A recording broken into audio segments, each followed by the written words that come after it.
Shalom, le pasteur Georges Amouako, la maison de la destinée à Abidjan, Côte d'Ivoire. Je lis 1 Roi, chapitre 18, à partir du verset 30. 1 Roi 18, le verset 30. C'est le prophète Élie qui parle. « Approchez-vous de moi. » Tout le peuple s'approcha de lui. Et Élie rétablit l'autel de l'Éternel qui avait été renversé. Il prit 12 pierres d'après le nombre des tribus des fils de Jacob, auxquels l'Éternel avait dit, « Israël sera mon nom. » Et il bâtit avec ces pierres un autel au nom de l'Éternel. Il fit autour de l'autel un fossé de la capacité de 2 mesures de semences. Il arrangea le bois. Il coupa le taureau par morceaux et le plaça sous le bois. Puis il dit, c'est ici qui m'intéresse, il dit, remplissez d'eau 4 cruches et versez-les sur l'holocauste et sur le bois. Il dit, faites-le une seconde fois. Et il le fit une seconde fois. Il dit, faites-le une 3e fois.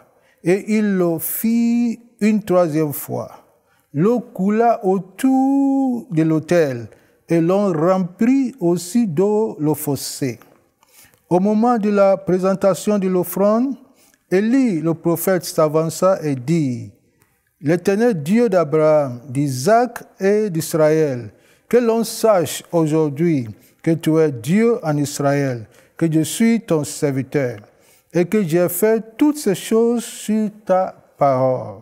Réponds-moi, Éternel, réponds-moi afin que ce peuple reconnaisse que c'est toi, Éternel, qui es Dieu, et que c'est toi qui ramènes leur cœur. » Et le feu de l'Éternel tomba, et il consuma l'holocauste, le bois, les pierres et la terre, et il absorba l'eau qui était dans la fossée. On peut souligner, et il absorba l'eau qui était dans la fossée. Quand tout le peuple vit cela, il tombait sur leur visage et dit, c'est l'Éternel qui est Dieu, c'est l'Éternel qui est Dieu.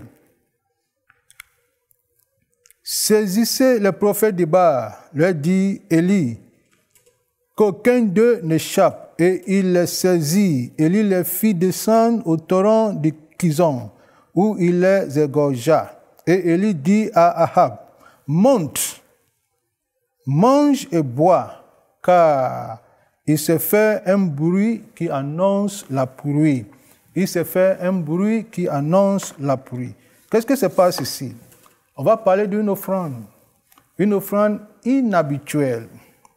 Et dans ce passage, on se pose la question, qu'est-ce qui était inhabituel dans ce passage? C'est faire un fossé profond autour de l'autel. Un fossé, c'est un caniveau, un canal. De 2, rempli d'eau, 4 cruches, et les verser sur l'eau. Les 4 cruches pleines d'eau qu'on verse sur l'eau à 3 reprises. La Bible dit l'eau coula autour de l'autel et l'on remplit aussi l'eau fossé.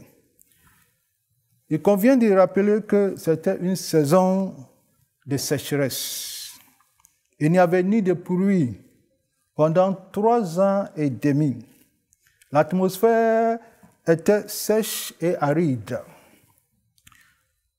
Dans la période d'aridité, les cieux deviennent aussi lourds que l'arène et la terre aussi sèche que le fer.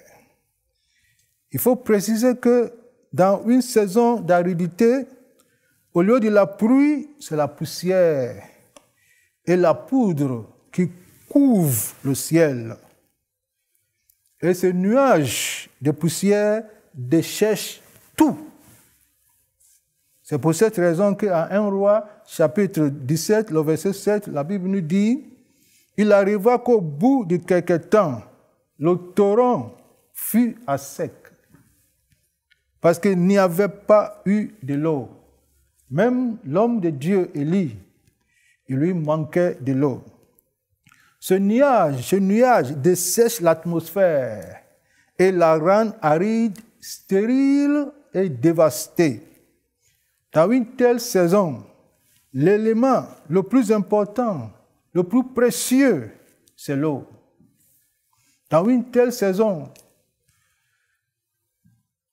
l'élément le plus rare, c'est l'eau. Et dans une telle saison, on ne gaspille pas de l'eau. On économise plutôt dans une telle saison. Mais pourquoi le prophète nous dit de verser l'eau sur l'autel, alors que nous sommes dans une saison de sécheresse, on n'a pas d'eau. En une telle saison, on ne verse pas une telle quantité d'eau sur un autel, sous aucun prétexte. Si on doit verser de l'eau sur l'autel, on le fait avec sagesse, en tenant bien sûr compte de la récession économique. Mais pourquoi Élie nous demande de verser une telle quantité d'eau sur l'autel? N'est-ce pas un gaspillage?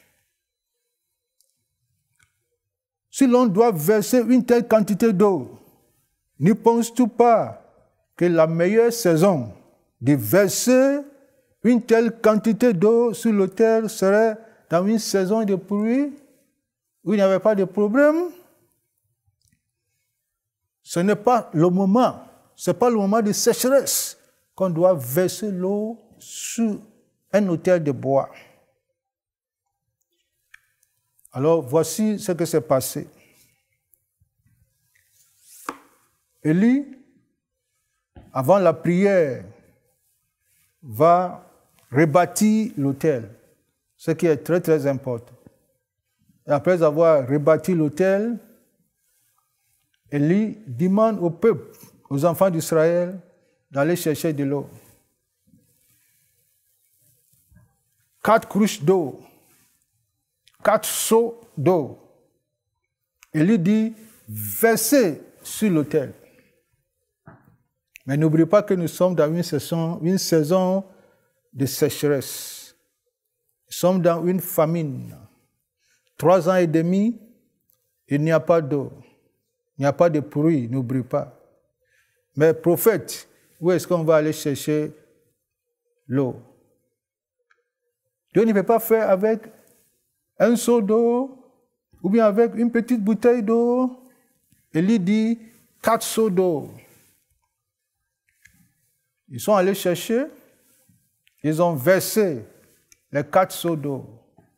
Et le prophète dit, allez chercher encore 4 seaux d'eau, 4 cruches d'eau, allez chercher encore.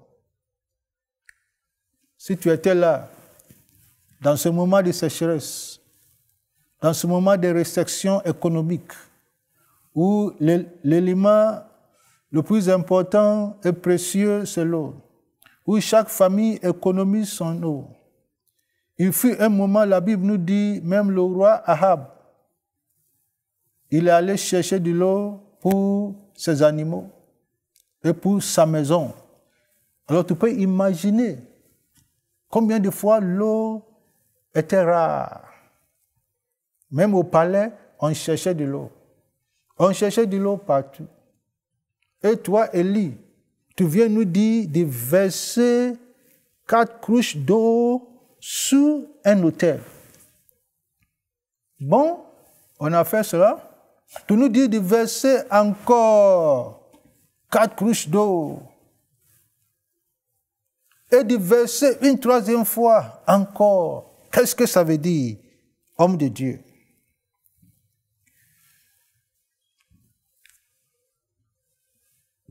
Excellent enfant de Dieu, ce message est pour nous. Je suis dans les locaux d'enseigne-moi.com, ici au Canada. Et j'ai été à Paris. J'ai vu une grande différence et j'ai vu la main de Dieu en action. Et j'ai vu aussi le sacrifice des enfants de Dieu, le sacrifice sans faille, le soutien sans faille des enfants de Dieu. Mais c'est comme si Élie disait encore, mets encore de l'eau. Mais encore, on a mis de l'eau, on avait mis de l'eau, 4 cruches d'eau. C'est comme si le prophète disait, mais encore. Parce qu'on va dans une autre dimension, mais encore. Et on dit au prophète, mais c'est dans la sécheresse, prophète. C'est toi-même qui as fermé le ciel. Ça fait 3 ans et demi, il n'y a pas de pluie. Tout est sec, tout est à sec et sèche. Où on va trouver de l'eau. Et lui dit, va chercher. Mais encore,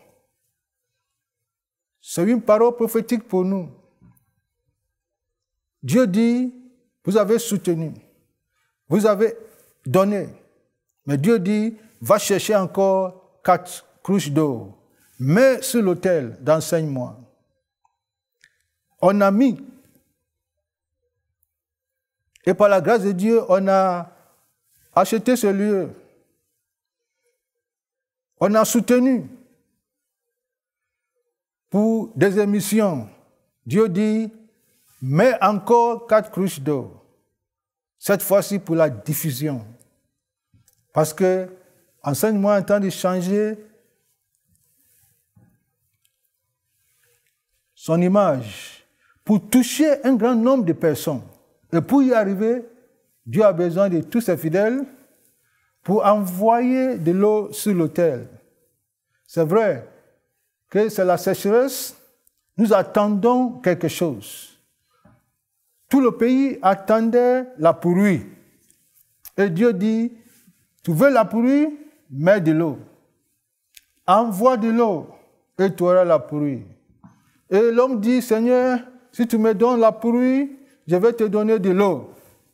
Et Dieu dit, c'est vrai, tu vas me donner de l'eau. Donne-moi de l'eau aujourd'hui. Et si tu me donnes de l'eau, je te donne de la pluie. C'est ce que le prophète disait. Donc, mets l'eau sur l'autel et Dieu nous donnera la pluie.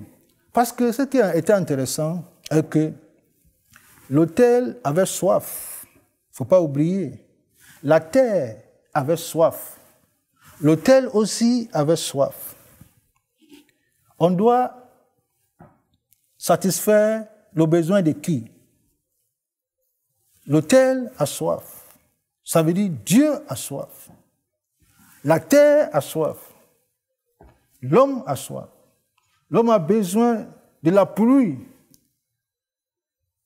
pour s'aimer et récolter. Dieu aussi a besoin de la pluie sur l'autel. Et le prophète dit, donnez d'abord l'eau à Dieu.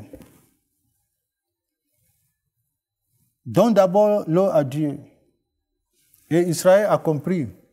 Ils ont mis de l'eau sur l'autel. Une première fois, une deuxième fois, une troisième fois. Et quand ils ont mis de l'eau, voici ce qui va se passer. Le feu descend.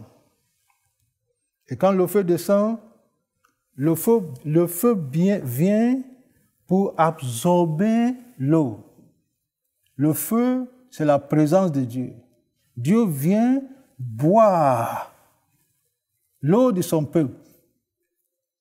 Dieu vient boire l'eau de son peuple. Même le fossé, le caniveau qui a été établi, la Bible dit, l'eau, il était rempli d'eau. Et la Bible nous dit, le feu y est rentré. Et le feu a absorbé l'eau. Combien de fois Dieu avait soif de l'offrande de son peuple. Et quand Dieu a bu l'eau de son peuple, Élie dit à Ahab, monte chez toi rapidement, parce que j'entends j'entends quelque chose. J'entends le bruit d'une grande pluie. Nous avons donné l'eau à Dieu. Lui aussi va nous donner la pluie. Et Dieu a donné une grande pluie. Après 3 ans et demi, il a plu. D'une manière exceptionnelle, d'une manière incroyable. Et ceux qui ont donné leur eau n'ont pas eu tort. N'ont pas eu tort. Il ne faut pas donner l'eau après la pluie. Il faut donner l'eau. Et Dieu va donner la pluie. Il faut mouiller l'autel. Il faut tremper l'autel de Dieu. Et c'est ce que Dieu nous demande de faire ici à enseigne-moi.com. Dieu nous demande de verser l'eau. Il ne s'agit pas cette fois-ci de l'eau naturelle ou minérale. Il s'agit d'une offrande inhabituelle. Il s'agit d'une offrande spéciale. Il s'agit d'envoyer ce ministère à une autre dimension. Il s'agit de s'aimer dans cette terre bénie. Il s'agit de se joindre à la voix de l'enseignement pour annoncer l'évangile partout. Il s'agit de toucher des vies au travers nos sacrifices, au travers notre offrande. Il est l'heure de donner. L'offrande a changé le climat. Et c'était un changement brusque. L'offrande a mis fin à la sécheresse. Et l'offrande a annoncé une nouvelle saison, celle de la pluie en abondance. Je vais nous défier, nous tous, à voir le défi devant nous d'évangélisation. L'évangélisation par la voie électronique. Et de venir s'aimer sur cette bonne terre. S'aimer. Verser l'eau encore. Oh, tu me diras, pasteur, on a déjà s'aimé la fois passée. C'est vrai. Élie dit, verse encore. Verse encore l'eau. Non, pasteur, on vient même de s'aimer. Le prophète dit, verse encore. Et Excellence, verse encore. Parce que la bénédiction qui arrive, quand on parle de l'eau, on parle de bénédiction. La bénédiction qui arrive est grande. Élie a dit au roi, j'entends, après avoir versé l'eau. Pas avant. Élie dit, j'entends. J'entends des bruits de pluie. J'entends une grande pluie qui s'annonce. Et il est parti prier. Ce qu'il faut souligner est qu'il y a 2 choses. Il y a l'autel et la terre. La terre, c'est ton ministère en tant que pasteur, ton foyer, tes affaires en tant qu'homme de Dieu. L'autel, c'est l'autel de Dieu. L'autel, la première des choses qu'Élie a faites, c'est de rebâtir l'autel. Il a rebâti l'autel. Il n'a pas touché la terre. Parce qu'Élie savait que l'autel, elle est la vitrine de la terre. La condition spirituelle de l'autel influence ce qui se passe sur la terre. Alors, au lieu de verser l'eau d'abord sur la terre, Élie dit, verse sur l'autel. Et quand ils ont versé l'eau sur l'autel, voici ce que Dieu va faire. Dieu verse la pluie.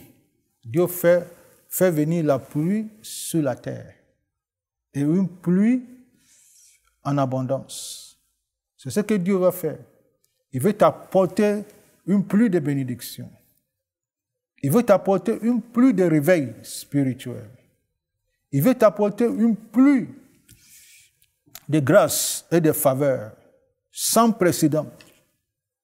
Mais Dieu dit d'abord, l'eau que tu as cachée, verse. Et Dieu dit, ce n'est pas gaspillage. Verse l'eau. Ce n'est pas gaspillage. Verse l'eau.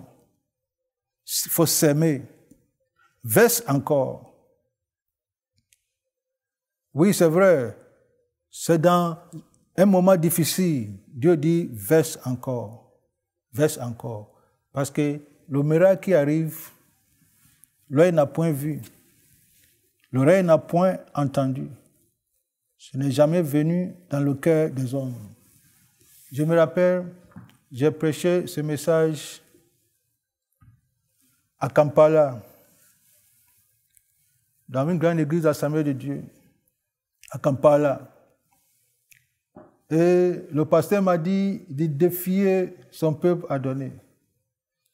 Et il y a un frère, il s'appelle Moïse, qui, avec sa femme, voulait acheter un terrain pour faire un restaurant. Et ils avaient un terrain que l'État a pris. Et ils ont prié pour que Dieu intervienne. L'État n'a pas fait signe. Alors ils voulaient acheter un autre terrain. Quand je prêchais dans l'église à Kampala, l'Esprit de Dieu a dit à Moïse, le frère, l'argent que tu as mis de côté pour acheter le terrain, là, donne à l'église. Et c'était difficile, parce qu'il a fait économie avec sa femme. Et sa femme aussi était dans l'église. Donne à l'église. Il était prêt à donner une partie, mais l'Esprit de Dieu lui dit, donne tout. Et c'était difficile pour lui. Alors qu'il est en train de discuter, sa femme vient. Au même moment que Dieu parle à son fils, il parle aussi à sa fille. Et sa femme vient. Et sa femme lui dit, Dieu m'a parlé. Dieu t'a dit quoi? Je ne sais pas, mais j'ai comme l'impression qu'il faut tout verser. Il faut verser toute l'eau sur l'autel. Et son mari a compris, mais il fait exprès, il lui demande, ça veut dire quoi? Il dit, tout ce qu'on n'a qu'à verser sur l'autel. On n'a qu'à laisser Dieu agir. Et le monsieur a compris. Et le monsieur lui a dit, c'est exactement ce que Dieu me dit. Mon problème, ce n'est pas moi, ce n'est pas Dieu, c'est toi. La femme. Alors, si toi-même, Dieu t'a parlé, on n'a qu'à faire. Et ils ont fait. Ça, c'était dimanche. J'ai quitté là-bas dimanche soir. Lundi matin, le terrain qui a été confisqué par l'État, on appelle Moïse, on lui dit, l'État te redonne le terrain. L'État te redonne le terrain que nous avons saisi. On ne comprend pas, mais après un conseil des ministres, on a étudié, on a vu qu'il n'y a pas de restaurant dans cette zone. Et la personne, le frère en question, voulait faire un grand restaurant. On a décidé, l'État a décidé de te redonner le terrain. Et Moïse, il était dépassé. Il va voir son pasteur, il dit au pasteur, mais ça c'est un miracle inhabituel, comme le pasteur Georges a prêché. J'ai fait une offrande inhabituelle et voici ce que Dieu m'a fait. Et le terrain qui a été saisi et qui lui a été restauré était 4 fois plus grand que le petit terrain qu'il voulait acheter avec son argent, et Dieu lui a dit de donner à une offrande. Il fait offrande. Vous avez beaucoup de témoignages par rapport à donner. Aujourd'hui, c'est pour s'aimer dans le cadre d'enseignement, pour nous amener à une autre dimension, à une autre étape plus élevée, pour toucher un grand nombre de personnes, toucher toute l'Afrique, toute l'Europe, toucher l'Amérique du Nord et toucher le monde entier. C'est un grand défi. Il ne suffit pas de faire des émissions. Il faut aussi aller dans le stade de diffusion. Et c'est dans ce stade-là que nous sommes. Raison pour laquelle je suis venu te parler de verser l'eau sur l'autel d'enseignement.com. Verser l'eau encore. Pasteur, j'ai versé, verse encore. Pasteur, chaque jour je verse, verse encore. Verse encore. Pasteur, c'est dur, oui. Verse encore. Il y a une pluie qui t'attend. Tout ce que Dieu attend, c'est de verser ton eau. Ce n'est pas gaspillage. Verse ton eau et la pluie arrive. Et je vais prier pour toi. On a besoin de 350 000 euros. Et tu peux donner ce que Dieu te mettra à cœur. Tu peux tout donner, pourquoi pas. Tu peux donner une grande partie, pourquoi pas. Tu peux donner ce que tu as. Tu peux donner 10 000 euros. Tu peux donner 10 000 dollars. Tu peux donner 1 million de dollars. Tu peux donner 5 000 dollars. Tu peux donner des francs CFA. Alors, viens verser. Il faut contacter les numéros sur l'écran. Et rapidement, appelle, dit, je vais verser mon eau sur l'autel. Je vais verser mon eau sur l'autel. Et je joins ma foi avec toi. Alors que tu verses ton eau, encore une fois, sur l'autel. Dieu va te visiter avec une pluie. Attends cette pluie. Et la pluie arrive chez toi. Une pluie en abondance que tu ne peux même pas avoir, tu ne peux même pas contenir. Que le Seigneur te bénisse. Et c'est une parole pour toi. Saisis cette parole. Et viens verser ton eau. Et tu verras la gloire de Dieu. Que le Dieu d'Élie ouvre les excuses du ciel. Et que Dieu fasse venir cette pluie de bénédiction sur ta vie. Dans le nom puissant de Jésus. Amen.